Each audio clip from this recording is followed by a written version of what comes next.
করতে হয়। Please listen to what I say. You have made something, I see. Listen to what I say. I don't know, please. Sit down. Yes? Snake, good. But I will give it a try to show your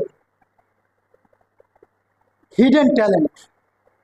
আমি তোমাকে যে লুকাইতেছে তোমার যে মেধাটা আছে সেটা তোমার প্রকাশ করার জন্য টাইম দিই। When I take any class, please listen to me. I honestly request you. Sit down. Okay? Next, please look on the board, and everyone will take your exercise book along with pen, খাতা এবং কলম, এবং কি আমার দিকে ফেরবা আর খাতা কলম নেবে। আমি কি বলতেছি তাহলে ট্রান্সফরমেশন অফ সেন্টেন্স, ঠিক আছে? আমরা সবচাইতে যে এর ভিতরে সহজগুলো আছে, কিছু আইটেম আছে সবচাইতে সহজ। আমরা অ্যাসার্টিভ সেন্টেন্স, ইন্টারোগেটিভ, এগুলো কি জানো? এর সম্পর্কে জানো? অ্যাসার্টিভ সেন্টেন্স কোনটা? Anyone could answer what the definition of assertive sentence? কেউ জানো না? আচ্ছা, আমরা এখানে সিম্পল ভাবে বসে আছি, তাই না? বসে আছি, এটা একটা কি? মোবাইল, ঠিক আছে? এটা একটা কি? This is called bench, this is called exercise book, note, this is called marker. When we describe normal about this thing is called assertive sentence. যখন আমরা সাধারণভাবে এই সমস্ত কিছু বর্ণনা করব তখন তাকে আমরা assertive sentence বলবো। assertive sentence মানে কি বললাম? যে সেন্টেন্স দ্বারা কোনো কিছু সাধারণভাবে বর্ণনা করা হয়, ঠিক আছে? যে সেন্টেন্স দ্বারা কোনো কিছু সাধারণভাবে বর্ণনা করা হয় তাকে assertive sentence বলে। Assertive sentence is the sentence which describes something. যে সেন্টেন্স সাধারণভাবে কোনো কিছু বর্ণনা করে। তাহলে তো তোমরা সেন্টেন্স চিনছো না, তো আমাদের ট্রান্সফরমেশন সেন্টেন্স করতে গেলে তোমাদেরকে আগে আমার সেন্টেন্স চিনাতে হবে। তাহলে আমি সংজ্ঞাগুলো লিখে দিই আগে, হ্যাঁ? Please write, please put down what I say and look on the board.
Please put down what I say on the board. You have finished? Good. You? Right. Good. Do you understand something? কিন্তু বুঝতে পারছো এটা? হুম? নিজে নিজে কোনো নিজে কোনো sentence তৈরি করতে পারবা এটা দ্বারা? এক্সাম্পলটা বুঝে নি। গুড, আমি বুঝাই দিচ্ছি, একটু ওয়েট করো, পুরো লিখে শেষ করো। তুমি বুঝতে পারছো?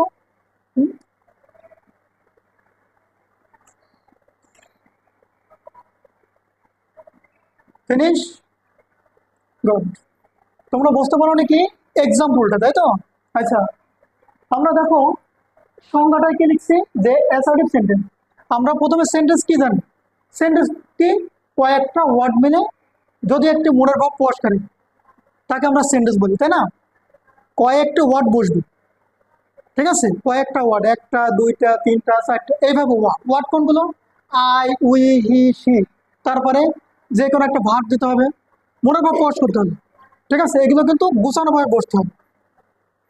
এটা হচ্ছে সেন্টেন্স। কয়েকটা ওয়ার্ড মিলে যদি মনের ভাব প্রকাশ করে তাকে আমরা সেন্টেন্স বলি। এইবার আসি সেন্টেন্স। সেন্টেন্স আছে কয় প্রকার? 5 প্রকার। Assertive sentence, interrogative sentence, imperative sentence, optative sentence, exclamatory sentence, তাই না? তাহলে আমরা শুধুমাত্র অ্যাসার্টিভ সেন্টেন্স সম্পর্কে আলোচনা করলাম এখানে। তাহলে আমি প্রথমে সংজ্ঞায় কি লিখছি এখানে? যে সেন্টেন্স দ্বারা কোনো কিছু সাধারণভাবে বর্ণনা করা হয়, বিবৃতি করা হয়। তোমাকে বললো যে তুমি গরু, গরু আছে না, গরু তো চেনো, একটা সিম্পল জিনিস। তোমাদের স্কুলের নাম, স্কুলে একটা পড়ো, তাই না? প্রত্যেকে একটা স্কুলে পড়ো। তো স্কুল সম্পর্কে বললো যে কয়েকটা কথা বল, সাধারণভাবে কয়েকটা কথা বল। যখন এই কথাগুলো বলতে বলবে তখন কিন্তু তোমার ওর ভিতরে এরকম থাকবে না, হ্যাঁ কি সুন্দর, এরকম বলবা না, বলবা এরকম। তারপরে স্কুলে কি কিছু আছে এরকম বলবা? যদি বলো যে কিছু বলতে, এরকম বলবা না। তখন কিন্তু এগুলো এগুলো বললেও একটা সেন্টেন্স হয়ে যাবে। তো তখন তোমাকে কি বলবা? আমার স্কুলের নাম হচ্ছে এই, স্কুলে এতগুলো ভবন আছে, এতগুলো বেঞ্চ আছে, এতজন স্টুডেন্ট আছে, তাই না? এগুলো না বলবা। তাহলে এগুলো কি সাধারণভাবে বর্ণনা হচ্ছে? হ্যাঁ, গোছানো একটা সাধারণভাবে বর্ণনা। কোনো এর ভিতরে মানে আলাদা কোনো হঠাৎ করে যে আসলি যে কেউ একজন মারা গেলে যেরকম একটা ফিলিংস আছে, কান্নার একটা ফিলিংস আছে, কে অ্যাক্সিডেন্ট করলে যেরকম একটা ফিলিংস আছে, ওরকম কিছু আসছে? কারণ নাম জিজ্ঞেস করলে যেরকম একটা কথা বলতে উত্তর দিতে হয়, এরকম কিছু আসছে? তাহলে যেহেতু এগুলো নাই সেহেতু এটা স্যাটিসফাই, বুঝতে পারছো? তাহলে দেখো এখানে দেখো যে সাধারণভাবে বর্ণনা, ওই ধরনের কোনো ভাব থাকবে না। যে কয়েকটা ভাবের কথা বললাম। তুমি এখানে একজন তুমি ভয় দেখাও, ঠিক আছে? কি কি করবা? ভয় দেখাও। তুমি তোমার বন্ধুকে ভয় দেখাও, বন্ধু বাড়ি থেকে আসবে দরজার কাছে, তো তুমি কি করলে? পলায় রেছে, হাইড অ্যান্ড সিক, মানে লুকোচুরি যেটাকে বলে, ঠিক আছে? ইংলিশে বলে হাইড অ্যান্ড সিক, লুকোচুরি। তা তুমি ভয় দেখাও, এবার কি করলে? দরজাটা এইভাবে ইয়ে করে যখনই আসছে কি করলে? চিল্লো পাল্লা করে উঠছে। তোমার বন্ধু ভয় পাবে, তোমারও একটা জোর একটা চিল্লো, মানে কথা, একটা কন্ট্রোশন একটা অন্যরকম হবে, তাই না? ওইটা কিন্তু অন্যরকম হয়ে গেল, ওই ভাবটা এর ভিতরে আসবে।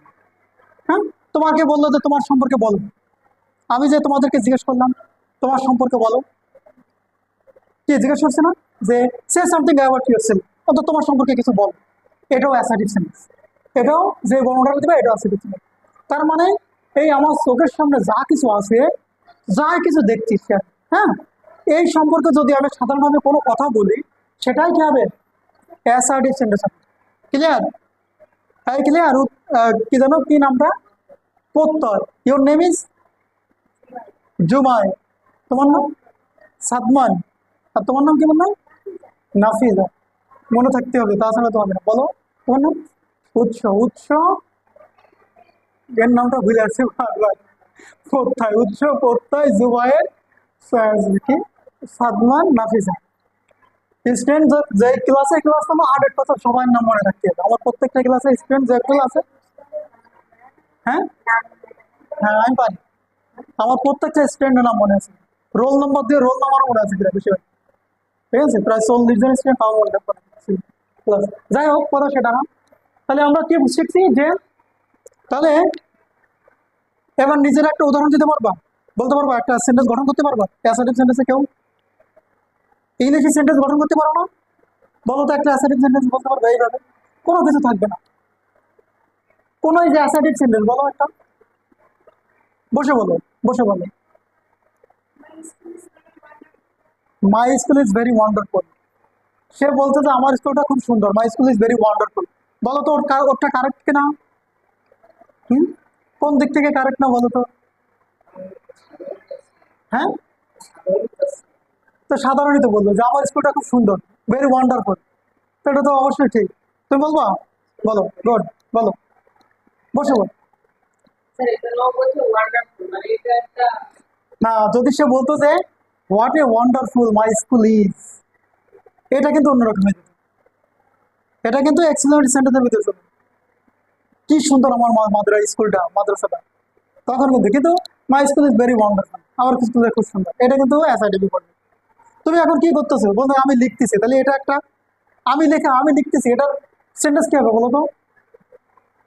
হুম, আই এম রাইটিং, তাহলে এটা একটা verb হবে। আমি বসে আছি, ইংলিশ কি হবে?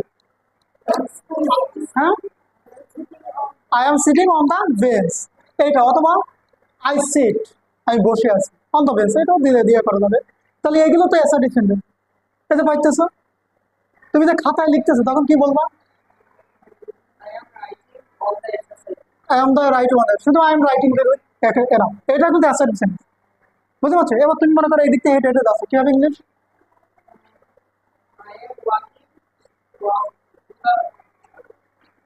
টু আউটসাইড, আমি বাইরের দিকে যাচ্ছি। I am walking to the another room, অন্য রুমের দিকে যাচ্ছি। অথবা শুধুমাত্র আই এম ওয়াকিং, এটাও assertive sentence. I am walking on the road, assertive. এবার তুমি মনে করো সাইকেল চালাও না তোমরা, বলো আমি সাইকেল চালান ইংরেজি কি? সাইকেল ইংরেজি সাইকেলও বলতে পারো, বাইসাইকেল বলতে পারো। রাইডিং, ঠিক আছে, অথবা ড্রাইভিং, ঠিক আছে। রাইডিং দেওয়াটা বেটার হবে, ঠিক আছে, রাইড মানে বাইসাইকেল। হ্যাঁ, তাহলে দেখছো, এই যে তোমরা বলছো যে সেন্টেন্স পারে যে পারছো, এই যে পাইতেছো, কতগুলো সেন্টেন্স হয়ে গেল না? হ্যাঁ, তারপরে আমরা চোখ দিয়ে কি করতেছি বলো তো? দেখতেছি, তাহলে এবার একটা বাক্য বলো এটা কি?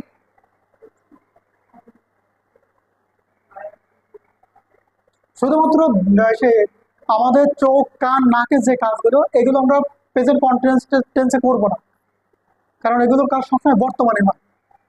ঠিক আছে, আমি একটি পাখি দেখি, আই সি এ বার্ড, তাহলে এখন তুমি কি করতেছেন? যে আমি বোর্ডের দিকে তাকাই আছি, আমি লুকিং অন দ্য, কিন্তু এটা আলাদা, ঠিক আছে। তাহলে আমার একটা কলম আছে, তোমার কাছে একটা কলম আছে না, তখন কি বলবো? এটার ইংলিশ কি হবে? I have a pen, good. এগুলো অ্যাসার্টিভ সেন্টেন্স, এগুলো তৈরি করতে পারবো না? হ্যাঁ, এই তো কতগুলো হয়ে গেছে না? তারপরে যে এই যে সাধারণ এবং এই যে দেখো সাধারণ, এটা কি, এটার নাম কি? বেঞ্চ, তাহলে এটার ইংলিশে কি বলবো? দিস ইজ এ বেঞ্চ, এটা অ্যাসার্টিভ সেন্টেন্স। দিস দ্যাট দিয়ে যেগুলো সেন্টেন্স গুলো হবে, বেশিরভাগই আমরা অ্যাসার্টিভ সেন্টেন্স, বেশিরভাগ সবই অ্যাসার্টিভ সেন্টেন্স, ঠিক আছে। ফ্যান বাতাস দিছে, এই যে ফ্যান মুভস, ঠিক আছে। গিভ আর এটা আলাদা কথা, ইয়ে। তারপরে মনে করো হচ্ছে জানালা, জানালার একটা বর্ণনা আছে। হুম, আমরা জানালা খুলি, আবার জানালা কি বন্ধ করি, তাই না? জানালা খুলতে বলতে, এটা অবশ্যই যখন কাউকে উপদেশ দেওয়া হবে তখন আলাদা সেন্টেন্স হয়ে যাবে। তাহলে অ্যাসার্টিভ সেন্টেন্স কি বুঝতে পারছো? হ্যাঁ, ক্লিয়ার সবাই? সেন্টেন্স তৈরি করতে পারবো না? তাহলে একটা সেন্টেন্স তৈরি করতে গেলে আবার আমাদের দেখতে হবে কি কি প্রয়োজন। If we make any sentence of assertive sentence, যদি কোনো অ্যাসার্টিভ সেন্টেন্স তৈরি করি, ঠিক আছে, আমাদের কি প্রয়োজন? Which do you need to make an assertive sentence? কোন জিনিসগুলো প্রয়োজন আমাদের একটা অ্যাসার্টিভ সেন্টেন্স তৈরি করতে? এক নম্বরে কি সাবজেক্ট, এক নম্বর কি, যে কোনো অ্যাসার্টিভ সেন্টেন্স তৈরি করতে গেলে আমাদের কি বলতে হবে? একটা সাবজেক্ট নিতে হবে, তারপরে ভার্ব, তারপরে কি নিতে হবে? ভার্ব, তারপরে অবজেক্ট এক্সটেনশন, অন্য অন্য অংশ, কমপ্লিমেন্ট, অবজেক্ট এক্সটেনশন। বুঝতে পারছো? তাহলে আমরা যেই সেন্টেন্সটাই একটা সাবজেক্ট দেখতে পারবো, পরে একটা ভার্ব দেখবো, তারপরে একটা অবজেক্ট দেবো, সেই সেন্টেন্সটা কি হবে? Assertive sentence. কি হবে? Assertive sentence. পারবো না এবার? হুম, তাহলে গঠনটাও লিখে নিতে পারো।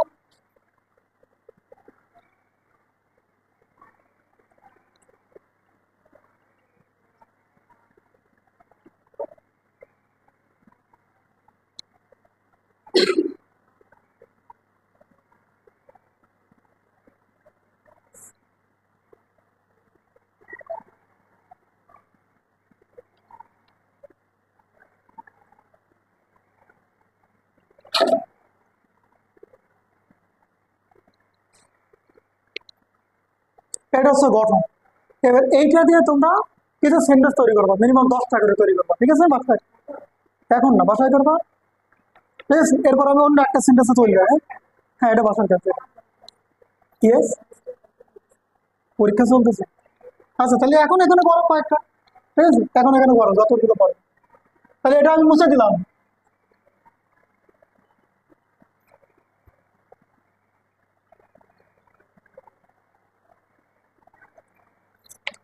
এবার আমি ইন্টারোগেটিভ সেন্টেন্স সম্পর্কে আলোচনা করবো, ঠিক আছে? তাহলে লেখো, সমস্যা নেই, তোমরা লেখো।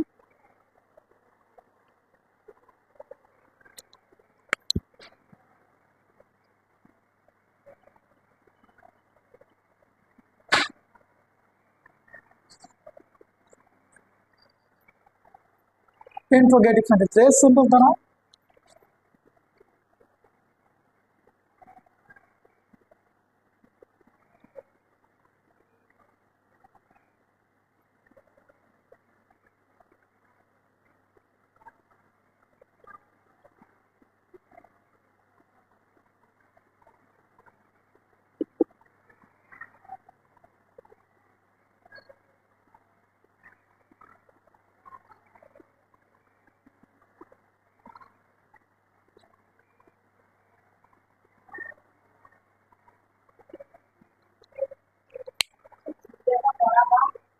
জিজ্ঞাসা করা বা জানতে হবে, বর্গা যা ত লিখছে এখানে, হ্যাঁ, লিখে গেছে, লিখছি বর্গা জায়গা দন্তান্ন তয়কে জানতে, জানতে চাওয়া হয়, হ্যাঁ, তাকে ইন্টারোগেটিভ।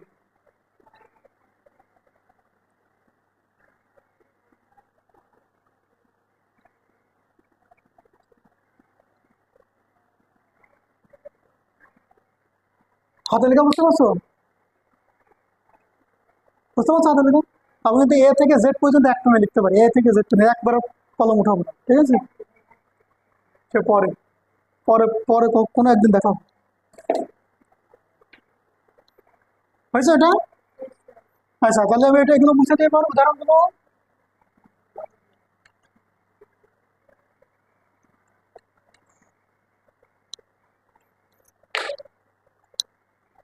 তাহলে তাকে ইন্টারোগেটিভ সেন্টেন্স বল। তাহলে কি বললাম এখানে দেখো, যে ইন্টারোগেটিভ সেন্টেন্স, যে সেন্টেন্স দ্বারা কোনো কিছু জিজ্ঞাসা করা, এখানে আকার দিতে হবে, আমার এখানে মিসিং আকার দাও।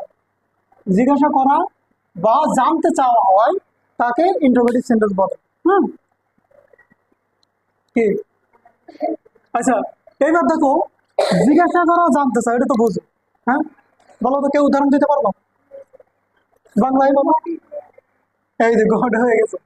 What is your name? হোয়াটের উচ্চারণ কি হবে বলতো? অট হবে উচ্চারণ। What, what is name? নেমের উচ্চারণ কিন্তু হবে ইংলিশে দন্ত নয়কে রস্যই ম হবে, ঠিক আছে? এক্সাক্ট উচ্চারণ যেটা, name, what is name, same, not name, name, same, okay? এর উচ্চারণ কি হয়? এই, বুঝতে পারছো? প্রকৃত যে উচ্চারণ সেটা হবে ওইটা, হ্যাঁ? আচ্ছা, যাই হোক, উচ্চারণ আমরা পরে দেখি। তাহলে এটা কি বুঝতে পারছো কিনা? এটা বুঝতে পারছো? তোমাকে আমি কোনো কিছু জানতে চাচ্ছি, তোমার বাড়ি কোথায়, where do you live, where do you come, where are you from, what's your name, what's the name of your institution, what do you like, do you like hot or cold tea, তুমি গরম না ঠান্ডা coffee পছন্দ করো, টি মানে sorry চা পছন্দ করো, কফি? আমি জাস্ট প্রশ্ন করছি, ও বুঝাচ্ছি। দেখো, এইগুলো হচ্ছে প্রশ্ন, আর আমরা কোন কোন ওয়ার্ড দ্বারা প্রশ্ন করা হয় সেই ওয়ার্ডগুলো শিখলে বুঝে বলবে যে এটা ইন্টিগ্রেটেড সেন্টেন্স, ঠিক আছে? তাহলে এখন দেখো, এক নম্বরে যখন কোনো প্রশ্ন করি তাহলে প্রথম ওয়ার্ড কি থাকে বলো তো? WH word. Do you know WH word? বলতে পারবো কয়েকটার নাম? ডাব্লিউএইচ ওয়ার্ড, উইস, উইস না কিন্তু which, which, when, how, good, how, whenever, however, এইগুলো, ঠিক আছে? হোয়াট, ওয়েন, হাউ, এইগুলো, এগুলো তো আমরা চিনি। আর কিছু আছে ডাব্লিউ ইন্টিগ্রেটেড সেন্টেন্স শুরু হয়? হুম, গুড, অক্সিলিয়ারি ভার্ব এবং বি ভার্ব দ্বারা, মডাল ভার্ব দ্বারা, মডাল ভার্ব আছে না, চেনো মডাল ভার্ব, মডাল ভার্ব চেনো, মডাল ভার্ব দ্বারা, অক্সিলিয়ারি ভার্ব দ্বারা, বি ভার্ব দ্বারা, হ্যাভ ভার্ব দ্বারা, ডু ভার্ব দ্বারা, অর্থাৎ এক কথা অক্সিলিয়ারি ভার্ব। তোমাদের প্রতিষ্ঠানে অক্সিলিয়ারি ভার্ব আর প্রিন্সিপাল ভার্ব চেনো, অক্সিলিয়ারি ভার্ব আর প্রিন্সিপাল ভার্ব কোনগুলো? তোমাদের প্রতিষ্ঠানে প্রতিষ্ঠান প্রধান আছে একজন, আর একজন আছে কি সহকারী প্রধান, তাই না? প্রতিষ্ঠান প্রধান মনে করো বাইরে চলে গেবে, তাহলে এবার প্রধান দায়িত্ব কে পালন করবে? সহকারী প্রধান। ঠিক এখানেও একই, যখন আমরা একটা সেন্টেন্সে দুইটা ভার্ব দেব তখন একটা হবে সহকারী প্রধান, একটা হবে প্রধান, ঠিক আছে? একটা হবে কি প্রধান, একটা হবে সহকারী প্রধান। কিছু বলবো? বলো। সহকারী তৃতীয় জনের একজনের দায়িত্ব দেবে, কিন্তু সেন্টেন্সের ক্ষেত্রে তৃতীয় জনের দায়িত্ব দেওয়ার অপশন নাই, ঠিক আছে? সহকারী প্রধানের যদি না থাকে তাহলে তোমার প্রতিষ্ঠানে তৃতীয় জনকে দায়িত্ব দেওয়া যাবে, ঠিক আছে? কিন্তু সেন্টেন্সে তৃতীয় জনকে দায়িত্ব দেওয়ার অপশন নেই। হ্যাঁ, আচ্ছা, তাহলে এইবার দেখো আমরা আমরা একটা উদাহরণ লিখি, সিম্পল।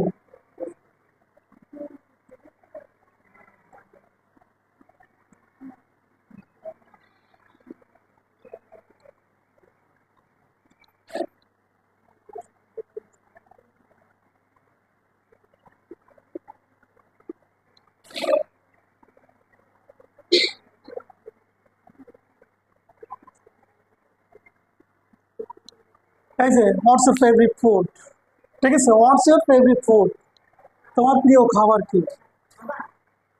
ফুড লিখছে এখানে। এখন কথা হচ্ছে দেখো, ইন্টিগ্রেটিভ সেন্টেন্সে কি থাকবে? নোট অফ ইন্টিগ্রেশন, তাই না? নোট অফ ইন্টিগ্রেশন এটা থাকবে, এটা দ্বারা আমরা চিনব। হ্যাঁ, এভরি, এখন টিফিন টাইম, আমি তো জানি না, আমি আজকে নতুন আসছি তো।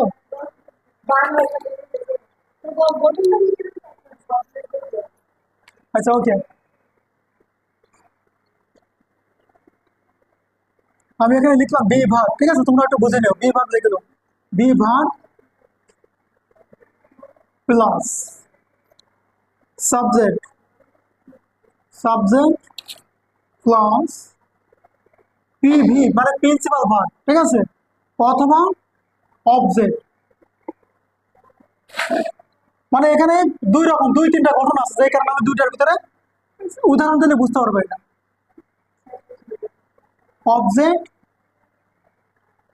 অথবা সাবজেক্ট এক্সটেনশন, অবজেক্ট এক্সটেনশন দিয়েছি। এবার হচ্ছে WH word, WH word plus be verb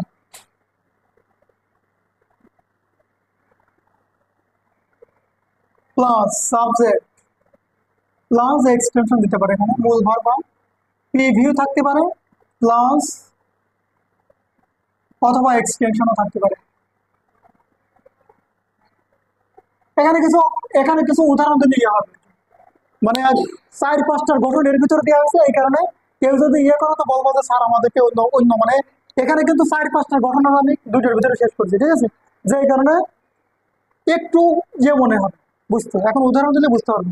এইটার উদাহরণ দেখো, এইটার উদাহরণ ডাব্লিউএইচ ওয়ার্ড লিখলাম, বি ভার্ব লিখলাম, সাবজেক্ট লিখলাম, ঠিক আছে? এই যে ফেভারিট ফুড, এক্সটেনশন চলে আসে। কিন্তু এখানে যদি আমি যদি ডু দিই, হোয়াট ডু ইউ লাইক, এখানে আরেকটা ভার্ব আসবে, এখানে প্রিন্সিপাল ভার্ব হবে।